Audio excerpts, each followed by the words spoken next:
तो very good evening all of you. आज की क्लास के अंदर अपन जो 2.2 एक्सरसाइज है उसके आगे के एग्जाम्पल्स और उसके बाद में 2.3 एक्सरसाइज है उसके क्वेश्चंस लगाएंगे।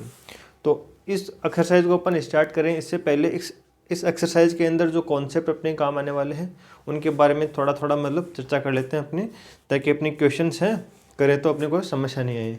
तो देखो इसके अंदर क्या होता है कि अपन आज सरल रेखा का जो व्यापक फॉर्म होता है ax plus B Y plus C, इसकी अपने बात करेंगे।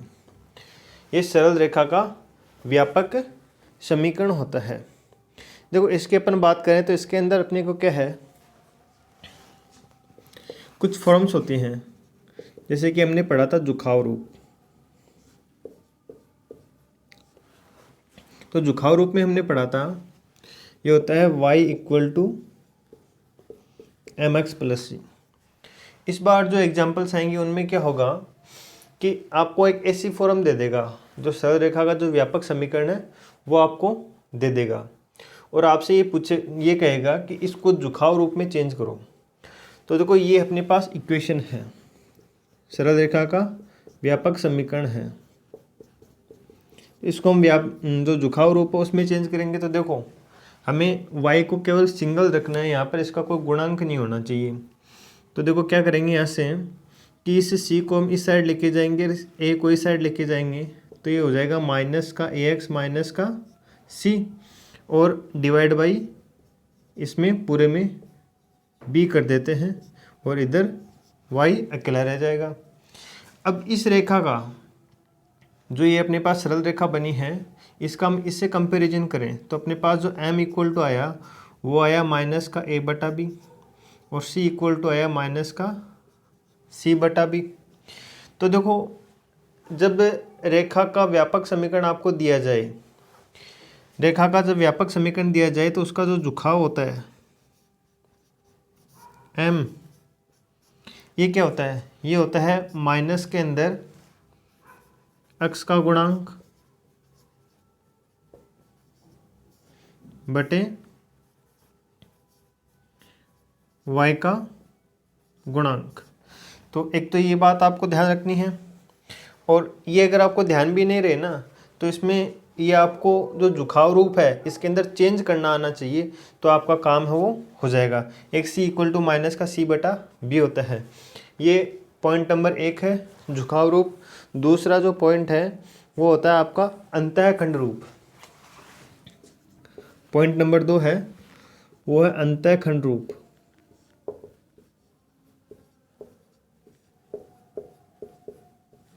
देखो अंतःखंड रूप क्या होता है, अपन ने अब तक अंतःखंड रूप x upon A plus Y upon B equal to 1 का फॉर्म पढ़ा है। अभी अपने पास एक व्यापक समीकरण है, इसको अखंड अंतःखंड रूप में हमें चेंज करना है। तो अंतःखंड रूप में इसको कैसे चेंज करेंगे, देखो इस c को हम इस साइड लेके जाएंगे तो ये हो जाएगा ax plus B Y equal to minus का c। इस साइड हमें देखो प्लस 1 चाहिए तो इसमें माइनस c से भाग दे देंगे, तो माइनस का a बटा सी एक्स माइनस बी बटा सी वाई इक्वल टू प्लस 1। तो ये आ गया आपका अंतःखंड रूप। अब देखो इसके अंदर देखो x का यहाँ पर एक ही गुणांक है तो इसको भी अपन चेंज कर सकते हैं। इसको अपन कह सकते हैं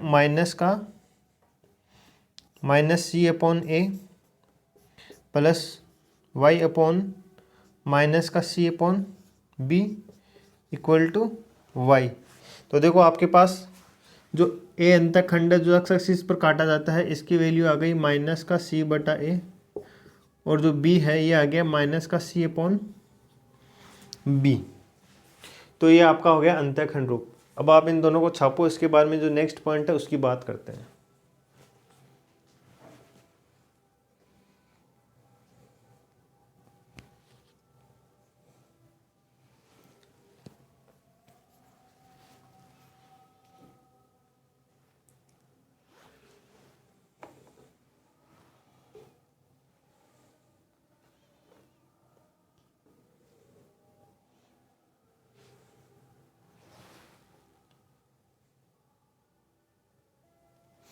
तो देखो सरल रेखा के जो दो फॉर्म्स थी इनके बारे में हमने बात कर ली। एक हो गया इसका झुकाव रूप, इसकी बात कर ली। एक हो गया इसका अंतःखंड रूप, इसकी बात कर ली। इसके बाद में एक लंब रूप होता है, उसकी बात करते हैं। देखो लंब रूप में ये 0.3 ये होता है लंब रूप। लंब रूप में जो रेखा का समीकरण हमने अब तक पढ़ा है उसकी बात करें तो ये होता है x cos alpha plus y sin alpha equal to perpendicular. अपने पास देखो ये व्यापक रूप का समीकरण है, इसको इसमें चेंज करना होता है। ये होता है ax plus by plus C equal to 0। इस इक्वेशन को हमें लंब रूप में चेंज करना होता है। तो इसके अंदर अपन क्या करते हैं कि ये जो पूरी इक्वेशन है, जो रेखा का व्यापक समीकरण होता है, इसके अंदर हम क्या करेंगे कि ए स्क्वायर प्लस बी स्क्वायर इसका रूट लेंगे और इस रूट का क्या करेंगे, सॉरी पहले ये नहीं करेंगे, पहले क्या करेंगे इसमें, पहले अपने क्या करते हैं कि जो ये परपेंडिकुलर जो लंब रूप होता है इसमें ये सी एच है ना, तो ये परपेंडिकुलर की तरह काम करेगा इसमें। तो इसको हम ए एक्स प्लस माइनस का सी है, लेकिन ये सी है वो परपेंडिकुलर की तरह काम करेगा, तो ये लंबाई होती है, लंबाई कभी नेगेटिव नहीं होती, इसलिए इसको हम क्या करेंगे पॉजिटिव बनाएंगे। तो ये हो जाएगा माइनस का ए एक्स माइनस का B Y equal to positive C. और इस पूरी इक्वेशन के अंदर हम क्या करेंगे कि जो a का गुणांक है, सॉरी x का गुणांक और y का गुणांक है, इसका वर्ग करके इस पूरी इक्वेशन में भाग दे देंगे। तो ये हो जाएगा माइनस का ax under root A square plus B square minus B Y upon under root A square plus B square C upon under root A square plus B square. आपको कुछ ज़्यादा याद करने की आवश्यकता है नहीं, आपको केवल लंब जो ये व्यापक समीकरण होता है इसको चेंज करना आना चाहिए। जो हमने अब तक क्या पढ़ा है कि जैसे कि अपने पास लंब रूप का समीकरण, अंतःखंड रूप का समीकरण, झुकाव का जो समीकरण है, इन समीकरण को क्या है कि जो ये व्यापक रूप का समीकरण है इनको चेंज करना आना चाहिए कि झुकाव रूप में कैसे निकालेंगे, अंतःखंड रूप में कैसे निकालेंगे, जो लंब रूप है इसमें कैसे निकालेंगे। अब देखो ये 3 पॉइंट हो गए, ये जो 3 प्रकार के समीकरण है इनकी बात हो गई। अब तक अपन ने झुकाव रूप में केवल मतलब हमें पॉइंट दिया जाता था, उसी के आधार पर हम करते थे, हमें एंगल दे देता था। इस बार क्या करेगा कि इस जो ये एक्सरसाइज है इसके अंदर नेक्स्ट टाइप आएगा इसका कि जो सरल रेखा है वो किसी एक पर्टिकुलर पॉइंट से गुजरे, तो उस सरल रेखा का समीकरण वो कैसे निकालेंगे। तो उसके लिए क्या करेंगे, एक बिंदु से गुजरने वाली सरल रेखा का समीकरण।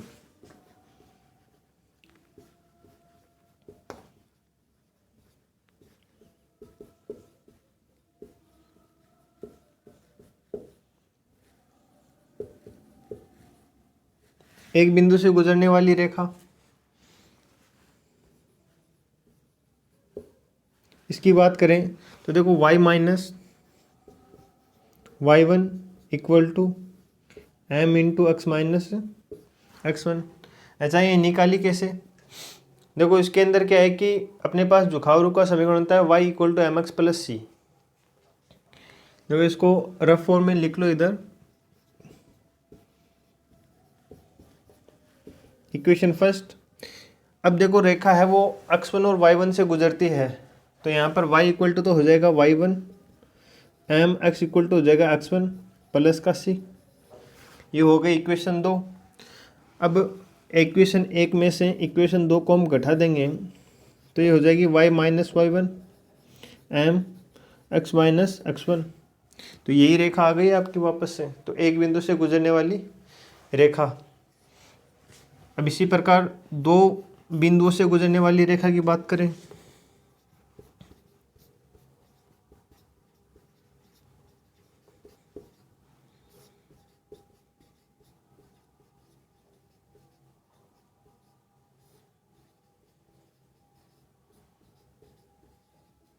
दो बिंदुओं से गुजरने वाली रेखा का समीकरण। तो देखो इतना तो 1 और 2 तो है ही। अब देखो 2 बिंदु से गुजर रही है ना, तो देखो जो y है वो y2 और m x है वो x2 का काम करेगा प्लस का c, इसको हम इक्वेशन 3 नाम दे दें। तो अब देखो इसको 3 में से 2 को घटा देंगे, 3 में से 2 को घटाएंगे तो ये हो जाएगी y2 minus y1 equal to m, और ये हो जाएगी x2 माइनस x1। तो इसको अपन समीकरण a है, इसमें यहाँ से देखो m आ रहा है, नहीं ये m है, यहाँ से निकालेंगे तो ये m निकलेगा, तो ये हो जाएगा y2 minus y1 upon x2 minus x1।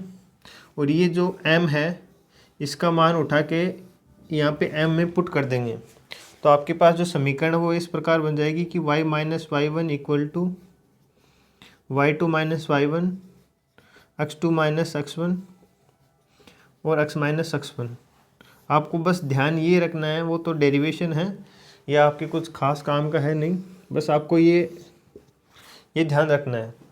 तो आपके ये 5 पॉइंट हो गए, छोटे छोटे 5 पॉइंट हो गए। एक इसका सममित रूप का इक्वेशन बनता है वो और देखते हैं, तब तक आप ये छापो उसके बाद में।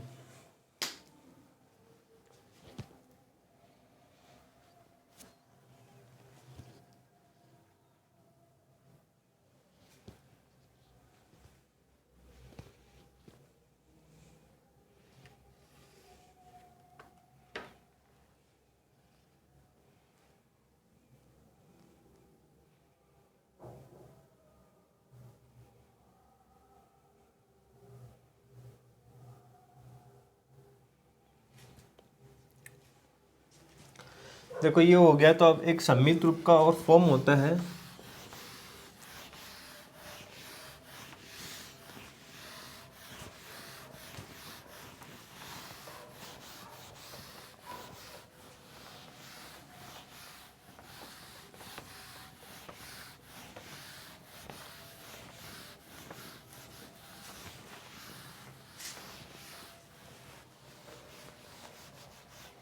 देखो सममित रूप में क्या होता है, सममित रूप लिख सकते हैं आप सममित सिमेट्रिक फॉर्म।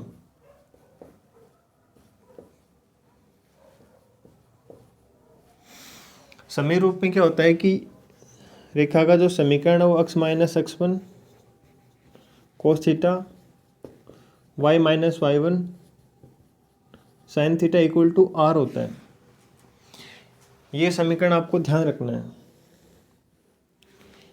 इसके अंदर हमें y1 x1 दे देगा, r दे देगा या फिर थीटा दे देगा, और ये जो r होता है ये r क्या होता है कि इसके अंदर क्या होता है कि ये जैसे कि एक पॉइंट है, इससे ये जो दूरी r है, तो ये पॉइंट है वो x1 y1 है, इसकी किसी पॉइंट दूसरे पॉइंट से जो दूरी है वो r होती है।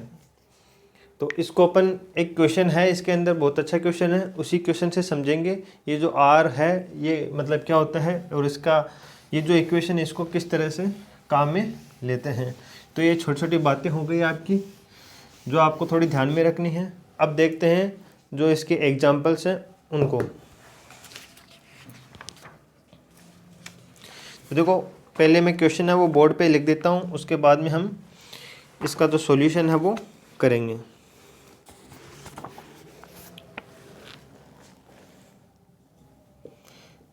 तो एग्जाम्पल नंबर 1 है ये, समीकरण 3x plus 4y equal to 12 को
तो क्वेश्चन है, आपको क्वेश्चन दे दिया, इसके अंदर 3 बातें आपसे पूछी है।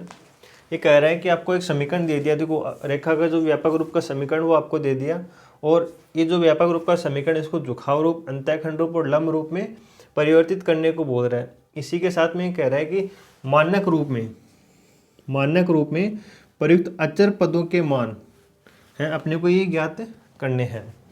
तो देखो इसका सॉल्यूशन अपन करते हैं। ये बात कर रहा है पहले में झुकाव रूप की, तो झुकाव रूप में रेखा का समीकरण होता है, वो होता है y equal to M X plus C. अपने को रेखा दी है 3x plus 4y equal to 12। तो देखो इसमें y अकेला है, तो इसको हम पूरे को इस साइड भेज देते हैं। तो देखो ये हो जाएगा माइनस का 3x माइनस का 12, इस 4 से हैं, इसको डिवाइड कर देते हैं। तो y इक्वल टू हो गया माइनस का 3/4x माइनस 4 3 जा 12। तो ये तो हो गया आपका रेखा का झुकाव रूप। अभी ये कह रहा है कि मानक रूप में, ये मानक रूप अपने निकाल लिया, इसमें प्रयुक्त अचर पदों के मान, तो अचर पद ये m, ये हो गया माइनस का 3/4 और c की वैल्यू हो गई -3। अब देखो दूसरे की बात करें अंतःखंड रूप।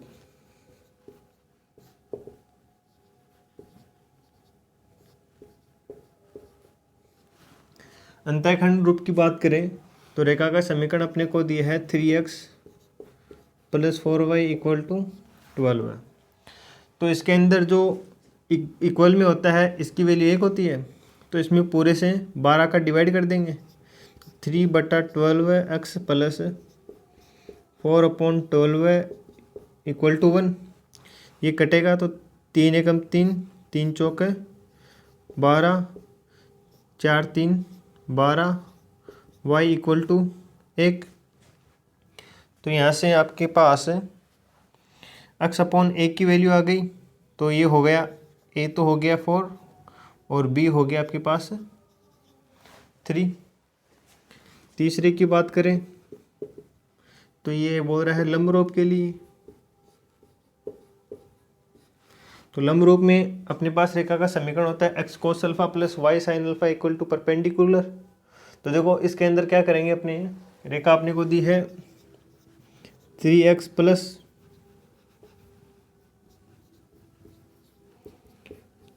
जो मिस्टेक होती है वो मेन इसी जो लंब रूप वाला है इसी के अंदर होती है। इसमें क्या करते हैं, अपने परपेंडिकुलर 12 अपने को दिया है।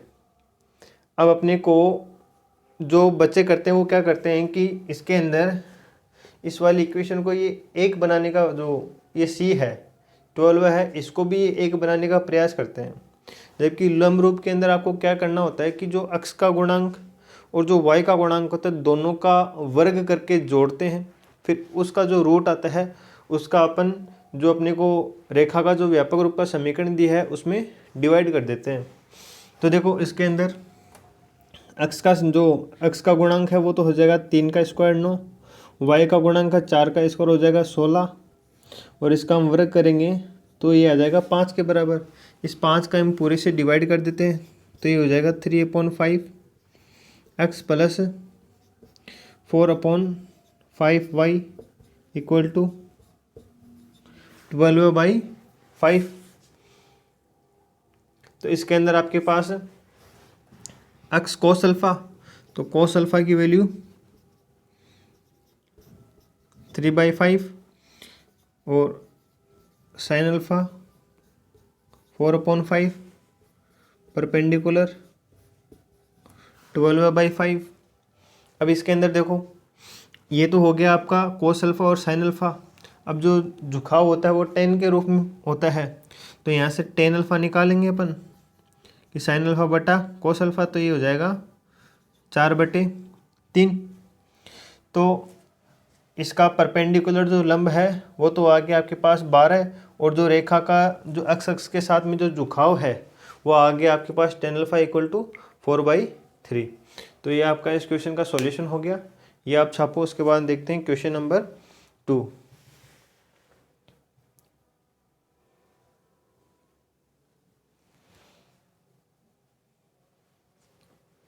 अच्छा इस टेन अल्फ़ा को आप, ये तो टेन अल्फ़ा की वैल्यू है, इसको अपन अल्फ़ा निकालेंगे क्योंकि झुकाव तो वो अक्स के साथ में अल्फ़ा ही होता है। तो अल्फ़ा की वैल्यू यहाँ से टेन इनवर्स 4/3 कर सकते हैं। तो ये तीनों क्वेश्चन हो गए। अब देखते हैं नेक्स्ट क्वेश्चन।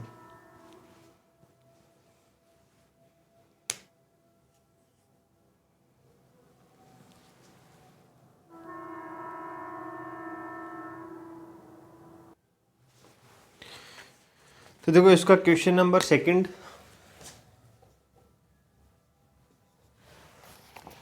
एक सरल रेखा आपको दी है,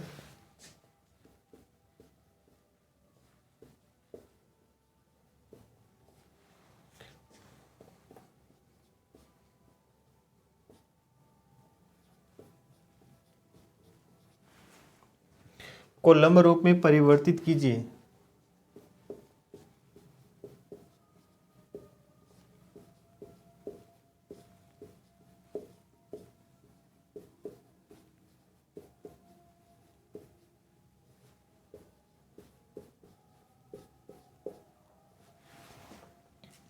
तथा इस रेखा पर मूल बिंदु से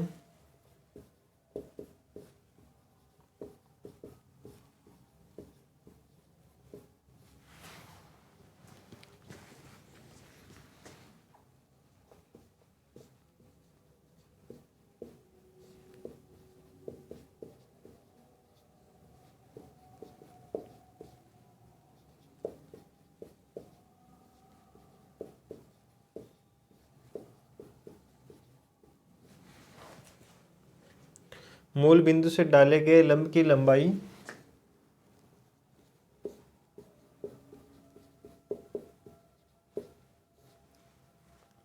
और अक्ष अक्ष से उसका झुकाव भी ज्ञात कीजिए।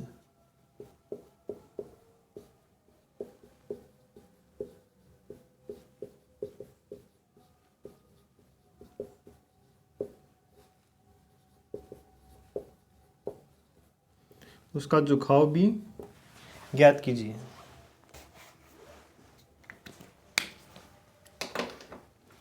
देखो आपको एक रेखा दे दी, इसमें जो रेखा का व्यापक समीकरण है वो दे दिया आपको कि 3x - y + 2 = 0 है। पहले तो हमें इसको लंब रूप में चेंज करना पड़ेगा। और आगे कह रहा है कि मूल बिंदु से डाले गए लंब मतलब परपेंडिकुलर है, उसकी लंबाई हमें लेंथ पता करनी है और उसका अक्ष अक्ष से उसका जो झुकाव है वो भी हमें ज्ञात करना है। तो देखो इसको कैसे करेंगे। तो पहले तो अपने रेखा का जो समीकरण वो दिया आपको 3x - y + 2 = 0। और जो रेखा का जो लंब रूप का समीकरण होता है ये होता है x cos अल्फा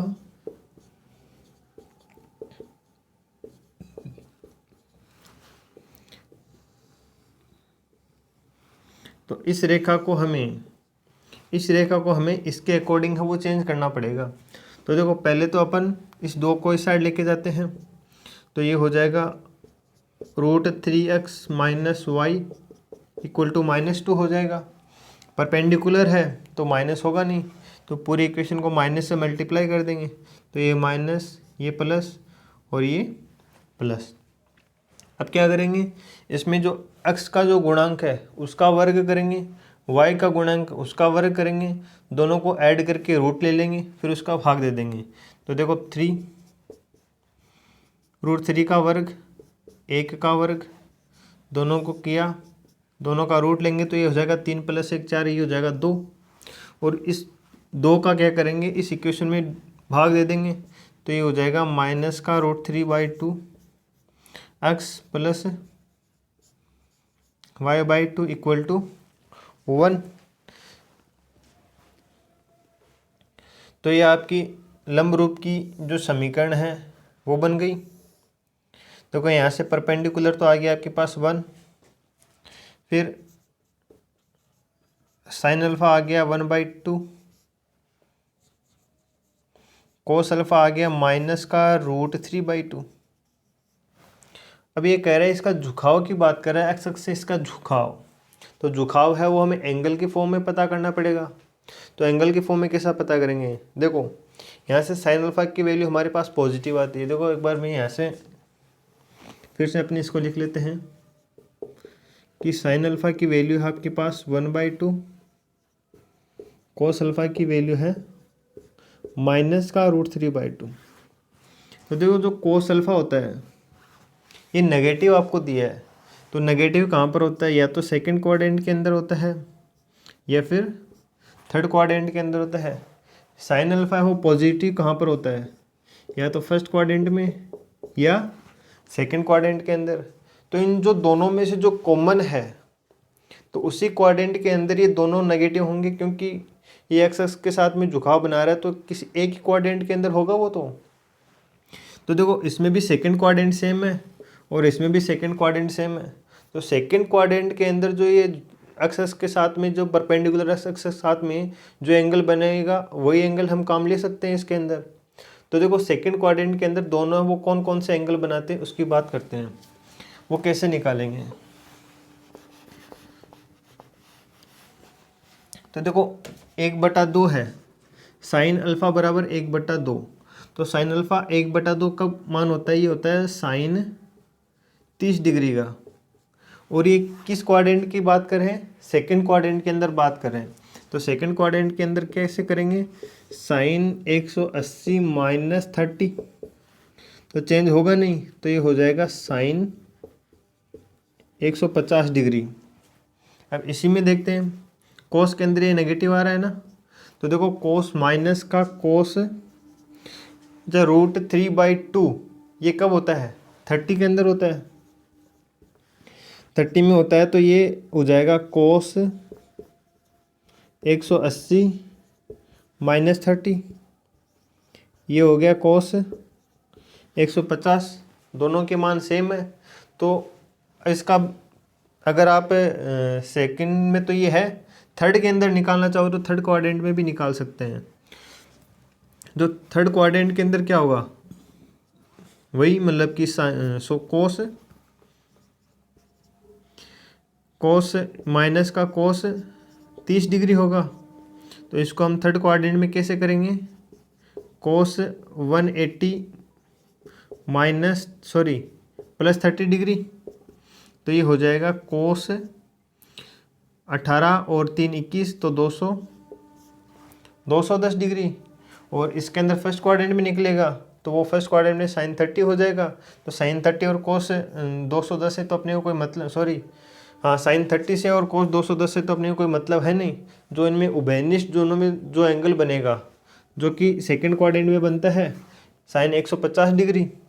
तो जो ये थीटा कितना आएगा अपने पास, यहाँ से जो अल्फ़ा है, साइन अल्फ़ा है ना, ये अल्फ़ा की वैल्यू अपने पास इसमें भी 150 आ रही है, इसमें भी 150 आ रही है। तो इसका जो झुकाव है वो तो आ जाएगा आपके पास 150 डिग्री, और परपेंडिकुलर है वो आ जाएगा आपके पास 1। तो दोनों आपके ज्ञात हो गए। तो ये हो गया आपका क्वेश्चन नंबर 2। इसको छापो, इसके बाद देते हैं क्वेश्चन नंबर 3।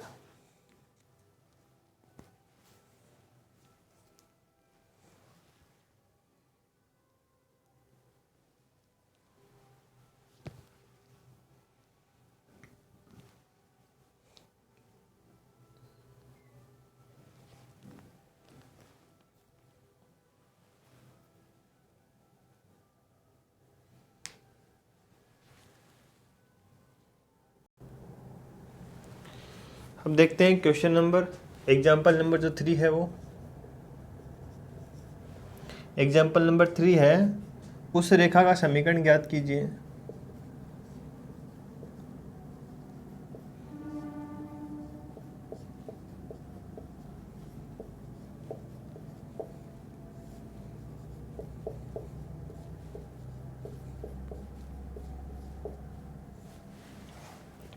उस रेखा का समीकरण ज्ञात कीजिए जो बिंदु 3 2 से है।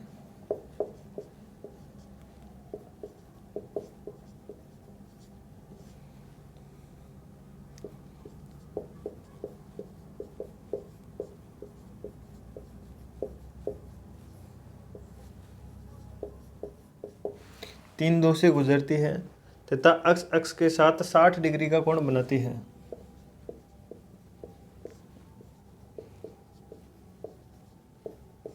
तथा एक्स अक्ष के साथ 60 डिग्री का कोण बनाती है। दो एक्स अक्ष के साथ 60 डिग्री का ये कोण बना रही है। देखो ये एक बिंदु हमें दिया है, तो एक बिंदु के लिए हमने अभी सूत्र पढ़ा था कि जब कोई रेखा एक बिंदु से गुजरती है तो ये होता है y minus Y one equal to M X minus X one, जहाँ m इक्वल टू होता है टेन थीटा। तो ये सभी वैल्यूज अपन इसमें पुट करते हैं। तो देखो m आपको कितना दिया है, जो थीटा है वो आपको दिया है, ये दिया है आपको टेन 60 की वैल्यू होती है √3। x1 ये आपको दिया है 3 और y1 आपको दिया है 2। ये सभी वैल्यूज इसमें पुट कर देंगे तो y minus Y one equal to M हो जाएगा √3, x माइनस x1 हो जाएगा 3। अब इसको हम अंदर मल्टीप्लाई कर लेंगे तो ये हो जाएगा y माइनस 2 √3 x माइनस 3 √3। अभी इसको हम पूरे को इधर ले आएंगे तो ये हो जाएगा √3x माइनस वाई माइनस ये +2 और -3 √3 इक्वल टू 0। तो ये आपके पास रेखा का समीकरण आ गया जो बिंदु 3, 2 से गुजरती है तथा अक्ष के साथ में 60 डिग्री का एंगल बनाती है। तो काफ़ी आसान क्वेश्चन है।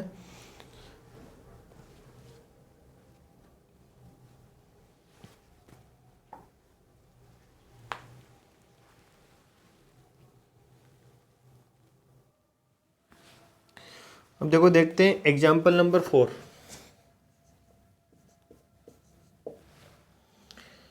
उस रेखा का समीकरण ज्ञात कीजिए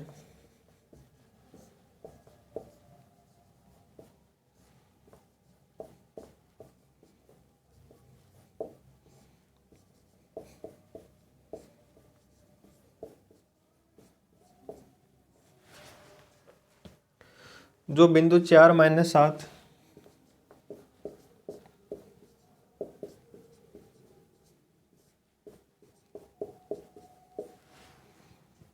-2 -3 सॉरी -2 +3 तथा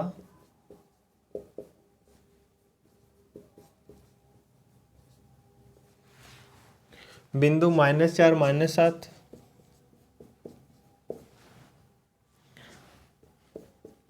-2 -3 को मिलाने वाली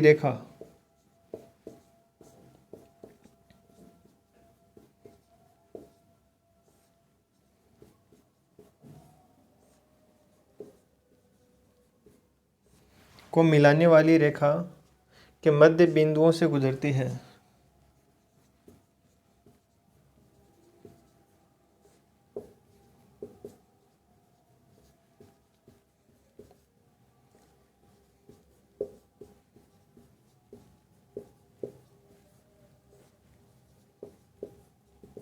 तो कोई मध्य बिंदुओं से गुजर रही है।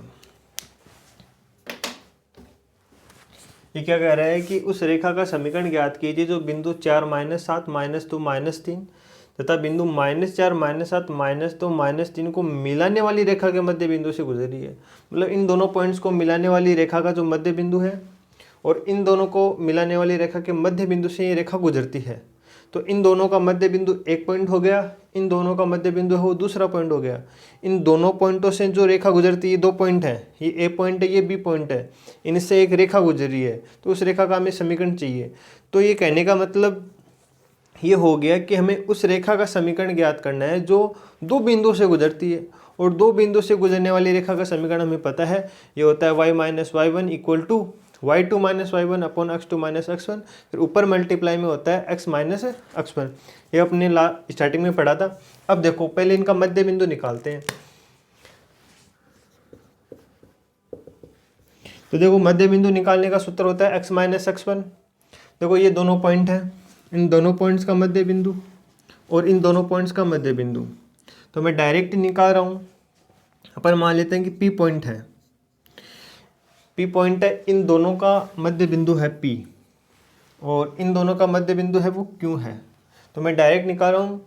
बता देता हूँ आपको कि मध्य बिंदु निकालने का फॉर्मूला होता है x minus x1 sorry x plus x1 divide by 2, x1 plus x2 बोल दो चाहे से, और y1 प्लस y2 बाई 2।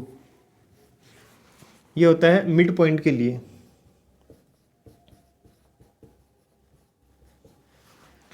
तो देखो उसके अंदर हम x1 y1 और ये x2 y2 है। तो देखो निकालते हैं ये। तो x1 हो गया 4, x2 हो गया माइनस का 2, तो 4 माइनस 2 2, 2/2 मतलब 1। फिर y1 माइनस का 7 और प्लस का 3 तो होगा माइनस का 4, 4/2 माइनस का 4/2 मतलब -2। ये हो गया p। अब ले लेते हैं क्यू पॉइंट, -4 और -2 माइनस का 6, माइनस का 6/2 तो माइनस का 3, -7 -3 -10, -10 में भाग देंगे ये बनेगा -5। अब अपने पास क्वेश्चन ये बन गया कि कोई पॉइंट P है और एक पॉइंट Q है, इन दोनों बिंदुओं से गुजरने वाली रेखा का समीकरण हमें ज्ञात करना है। तो अब इसको हम क्या करेंगे, इसको हम x1, इसको y1, इसको x2 और इसको y2 नाम दे देते हैं। तो देखो y माइनस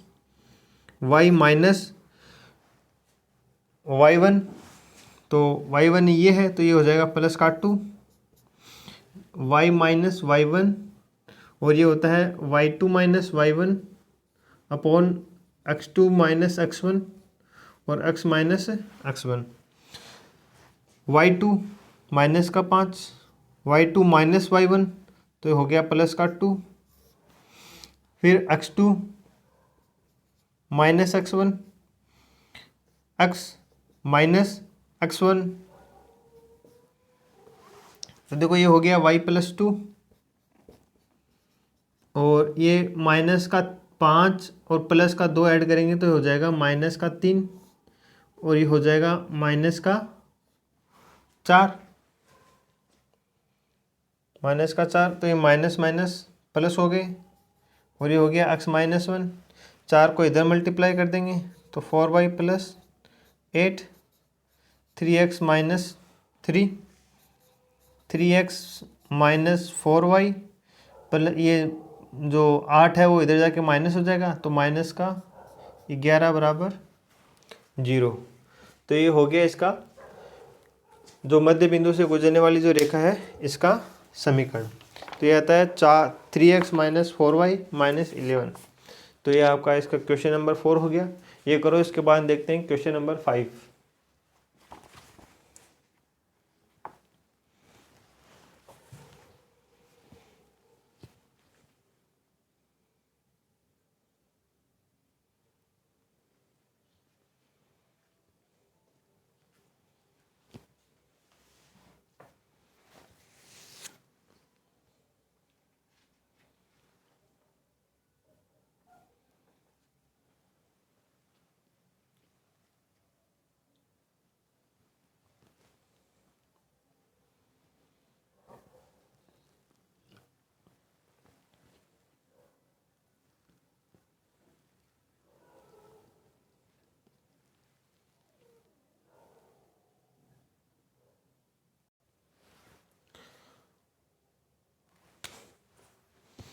देखो 4 क्वेश्चन हो गए।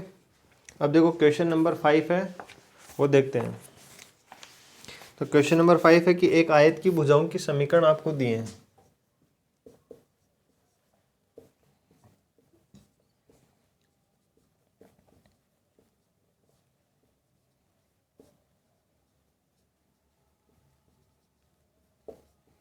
एक आयत की भुजाओं के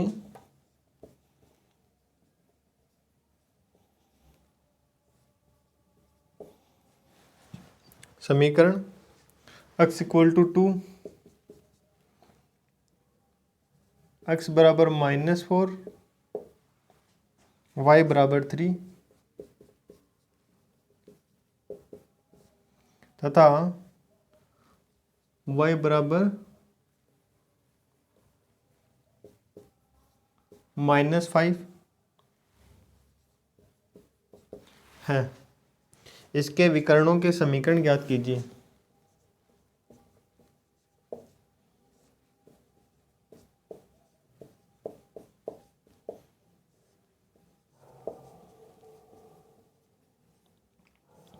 विकर्णों के समीकरण ज्ञात कीजिए। देखो शायद अपन ने एक्सरसाइज 2.1 के अंदर शायद अपन ने ये पढ़ा था कि एक्स एक्स के समांतर और वाई एक्स के समांतर जो सरल रेखाएं होती हैं उनका समीकरण, तो ये वहीं से आया है। तो देखो ये होती है आपकी वाई एक्सिस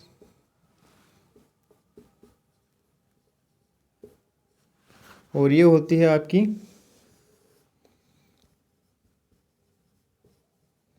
एक्स एक्सिस। अब ये कह रहा है कि x बराबर 2, तो x बराबर 2 क्या होता है, जो y के समांतर जो रेखा होती है वो, तो y के समांतर रेखा ये हो गई, ये दूरी है 2 है, ये इक्वेशन हो गई आपकी x बराबर 2 और x बराबर -4, तो ये हो गई आपकी x बराबर -4। ये जो दूरी है वो -4 है, ये मूल बिंदु O है। ये कह रहा है y बराबर 3, तो y बराबर 3 है वो x अक्ष के समांतर रेखा होती है, तो ये हो गई y बराबर 3 और ये हो गई आपकी y बराबर -5। जो ये दूरी है ये -5 है। अब देखो इसके अंदर ये एक आयत बन रहा है, ये एक आयत बन रहा है और ये बोल रहा है कि इसके विकर्णों के समीकरण। तो देखो इसको हम A पॉइंट दे दें, इसको B, इसको C और इसको D। ये देखो यहाँ पे मिल रहा है, ये यहाँ पर मिल रहा है, तो ये एक दूसरे को काटते हैं, तो यहाँ पर इनके निर्देशांक भी बनेंगे। तो देखो इनके निर्देशांक क्या हो जाएंगे, ये तो x बराबर तो हो गया 2 और y बराबर हो गया 3। B पॉइंट है तो ये x तो हो गया 2 और y बराबर हो गया -5। जो C पॉइंट है ये क्या हो गया, ये हो गया x बराबर तो -4 और y बराबर हो गया -5। D पॉइंट है, इसके अंदर ये हो गया x बराबर -4 और y बराबर 3। अब ये इसके दो विकर्ण बनेंगे, एक तो बनेगा BD विकर्ण, एक बनेगा AC विकर्ण। तो देखो विकर्ण AC की बात करें हम, विकर्ण AC का समीकरण, तो देखो ये दो बिंदुओं से मिलके बनता है, तो दो बिंदुओं से मिलकर जो रेखा बनती है इसका समीकरण होता है y minus y1 y2 minus y1 upon x2 minus x1 और x माइनस x1। तो इस a को हम x1 और इसको y1, इसको मान लेते हैं x2 और इसको मान लेते हैं y2। अब इसके अंदर सूत्र है, इसके अंदर हम वैल्यूज पुट कर देंगे। तो देखो y माइनस y1 की वैल्यू आ गई 3, y2 minus y1 upon x2 minus x1 x minus x1। तो देखो ये हो गया y माइनस 3, ये हो गया माइनस का 8, ये हो गया माइनस का 6, माइनस माइनस हो गया प्लस, ये x माइनस 2, तो ये हो गया 2 चौक के 8, 2 3 6, ये इधर मल्टीप्लाई हो जाएगा 3y माइनस 9, 4x माइनस का 8, तो ये हो गया 4x माइनस 3y, ये माइनस का 9 आएगा इधर तो प्लस का हो जाएगा, तो प्लस का हो जाएगा, तो ये प्लस का 1 इक्वल टू 0 हो गया। तो ये तो हो गई आपकी जो विकर्ण AC है इसका समीकरण। इसी प्रकार विकिरण BD का समीकरण, तो BD का समीकरण क्या होगा, इसको हम x1 और इसको y1 मान लेते हैं, इसको x2 और इसको y2 मान लेते हैं। तो y माइनस y1, तो y1 हो गए माइनस का 5 मतलब प्लस का माइनस माइनस प्लस हो जाएगा। y2 हो गया आपके पास 3 plus 5 y2 minus y1 upon x2 हो गया माइनस का 4 x2 माइनस x1 ये हो गया 2 और x माइनस x1 हो गया आपके पास 2, तो ये हो गया y प्लस 5, 5 और 3 8, ये हो गया माइनस का 6 और ये हो गया x माइनस 2, तो 2 चौके 8, 2 3 6, माइनस का ये माइनस का 3 इधर जाके माइनस का 3y माइनस का 15 इक्वल टू हो जाएगा 4x माइनस 8। अब ये देखो ये हो गया 4x, इधर आके ये प्लस हो गया 3y, ये प्लस हो जाएगा इधर आके 15 और 8, तो प्लस का 7 5 ये और 2 ये 5 और 2 7, ये हो गया 4x प्लस 3y प्लस 7। तो दोनों विकिरणों के समीकरण हैं वो अपने आ गए। ये क्वेश्चन नंबर 5 हो गया, इसको आप छापो। इसके बाद देखते हैं क्वेश्चन नंबर 6।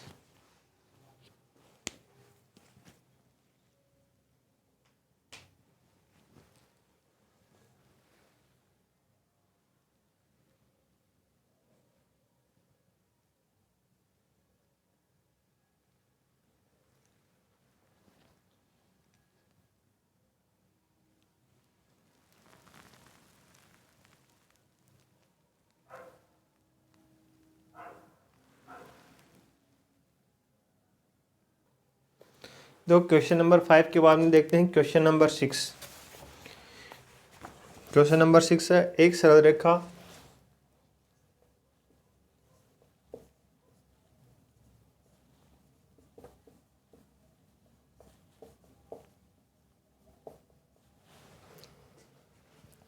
बिंदु P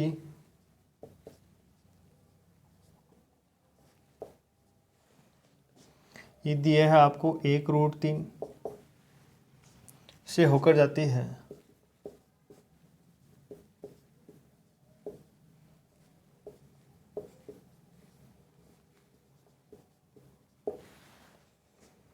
तथा रेखा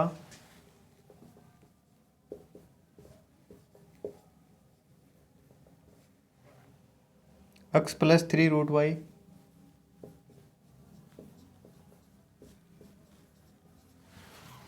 इक्वल टू 8 को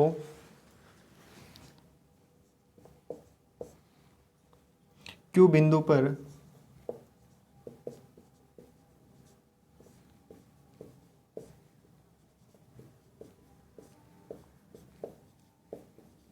इस प्रकार काटती है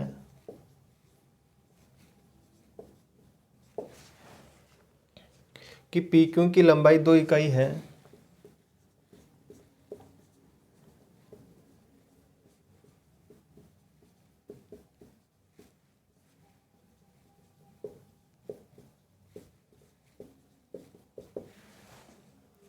उस रेखा का समीकरण और दिशा बताइए।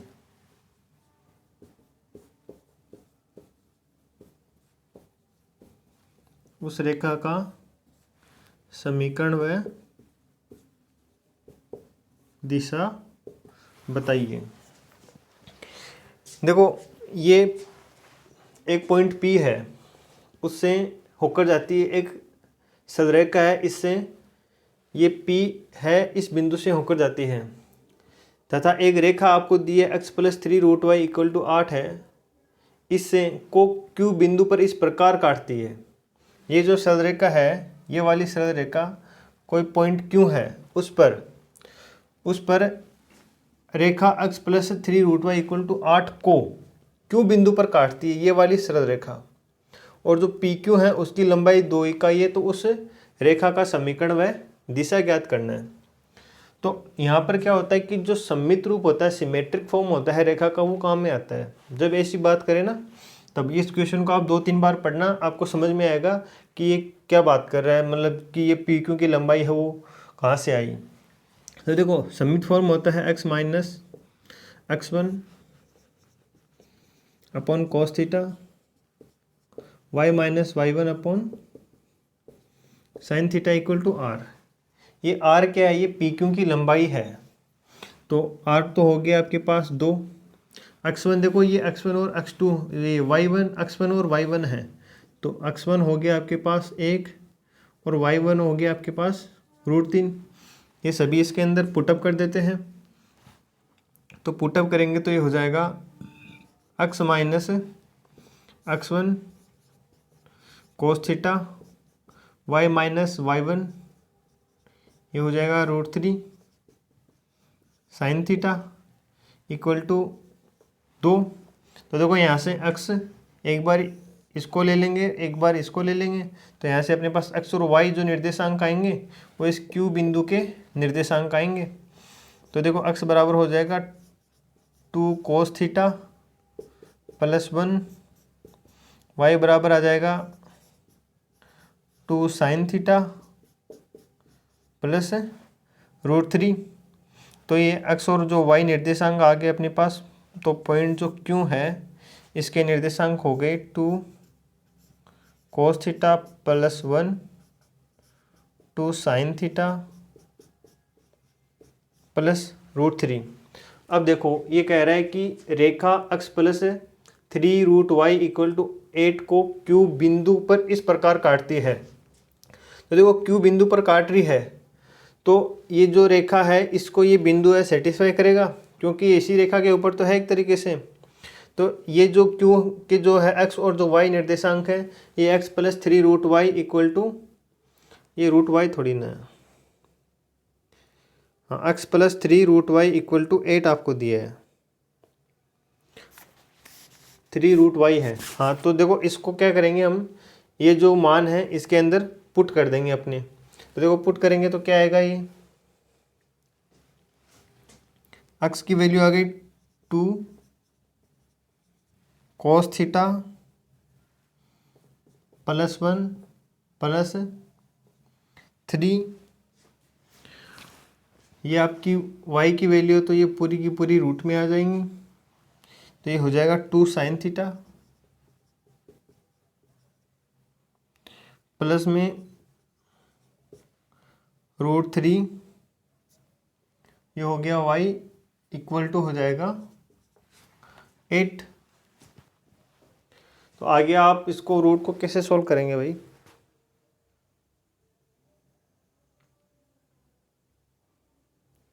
ये √3y होना चाहिए था ना यहाँ पे।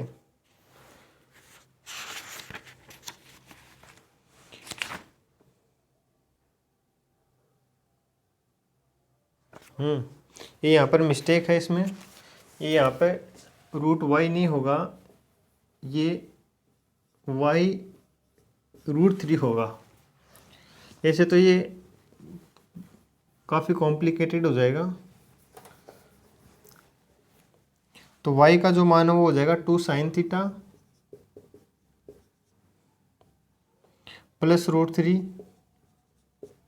फिर मल्टीप्लाई के अंदर ही आ जाएगा √3। तो इसको सॉल्व कर लेते हैं अपने। तो देखो ये हो गया 2 कोस थीटा प्लस 1 प्लस ये आएगा, तो ये 2√3 साइन थीटा, √3 हो जाएगा 3 इक्वल टू हो गया 8। तो देखो ये 1 और ये 3 4 इधर जाके 8 माइनस 4 4 बचेगा, और 4 में ये देखो 2 इधर कॉमन आ रहा है, 2 इधर आ रहा है, तो 4 में 2 का भाग देंगे तो 2 बचेगा। तो ये हो जाएगा cos theta plus √3 sine theta, √3 sine theta equal to 2। तो ये आपकी इक्वेशन आ गई। ये थीटा के अंदर इक्वेशन आ रही है। तो देखो थीटा के अंदर इक्वेशन आ रही है, तो ये 2 तभी आ सकता है जब यहाँ पर क्या होगा, थीटा की वैल्यू क्या रखें कि इक्वल में 2 आ जाए। तो रूट थ्री ये हो जाएगा 3, ये रूट 3 हटेगा तभी अपने पास बनेगा। तो देखो इसको अगर हम थीटा इक्वल टू 60 डिग्री रखें तो ये क्या आ जाएगा, कोस 60 तो हो जाएगा 1/2 और ये 3 और 3 हो जाएगा 3/2 इक्वल टू 4/2, तो ये 2 बनेगा। तो देखो थीटा इक्वल टू क्या हो गया, 60 डिग्री हो गया और यही अपने को चाहिए था। अब क्या करेंगे, ये जो थीटा आया ये झुकाव आ गया, इस झुकाव को हम क्या करेंगे, इस इक्वेशन में पुट कर देंगे। अरे इस इक्वेशन में पुट करके अपन क्या करेंगे, जो उस रेखा का जो समीकरण है और जो दिशा, देखो दिशा तो 60 डिग्री हो गई ना आपकी।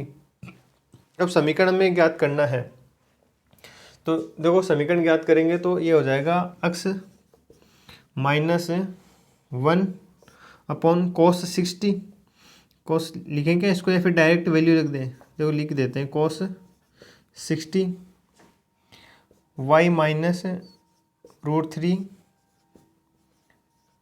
बराबर sin 60, ये बराबर 2 है। तो इसकी वैल्यू को अपन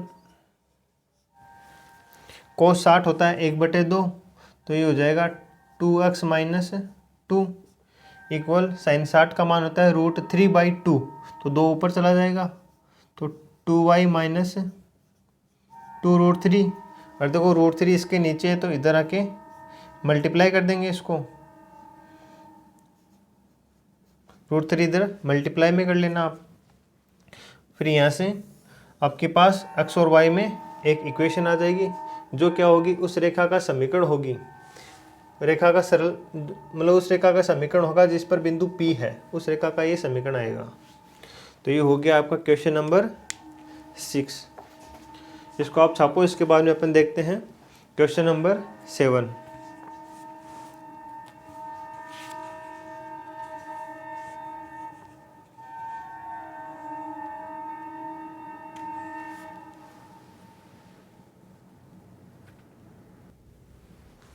देखो लास्ट में जो क्वेश्चन नंबर 6 के अंदर जो इक्वेशन बनी थी उसको आप सॉल्व कर लेना।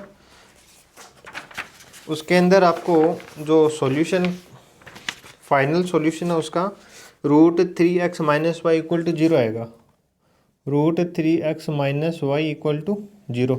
तो ये आपका फाइनल सॉल्यूशन आ गया और उसकी जो दिशा है, जो डायरेक्शन जो दिशा है वो आपकी इसकी 60 डिग्री हो जाएगी। अब देखो क्वेश्चन नंबर 7, ये हम एग्जाम्पल वाले क्वेश्चन कर रहे हैं, जो प्रश्न वाला 2.3 है उससे पहले के जो एग्जाम्पल के क्वेश्चन है वो हम कर रहे हैं। तो देखो सिद्ध कीजिए,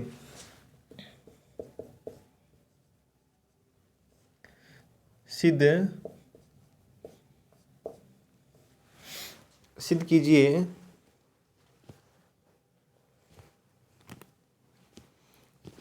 कि बिंदु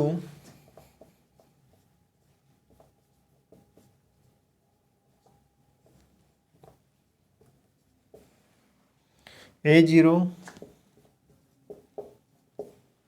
0B 3A - 2B समरेखीय हैं।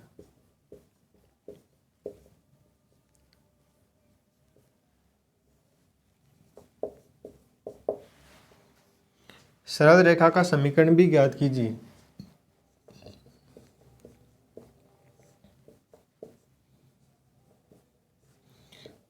सरल रेखा का समीकरण भी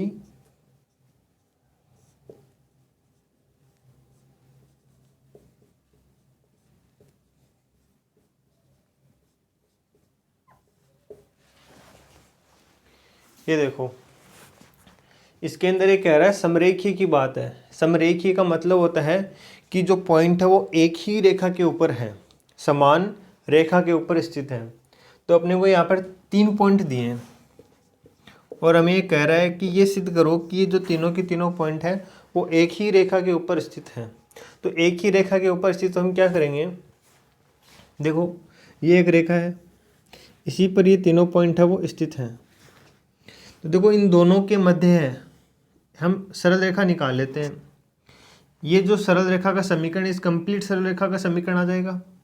तो ये जो तीसरा पॉइंट है ये भी इसी रेखा पर स्थित है, तो इस रेखा के अंदर ये तीसरा पॉइंट रखेंगे तो ये इस रेखा के समीकरण को संतुष्ट करेगा। अगर ये रेखा के समीकरण को संतुष्ट करेगा तो इससे ये सिद्ध हो गया कि ये जो तीनों के तीनों पॉइंट है वो एक ही रेखा पर स्थित हैं। तो देखो ये A0 और 0B से बनने वाली रेखा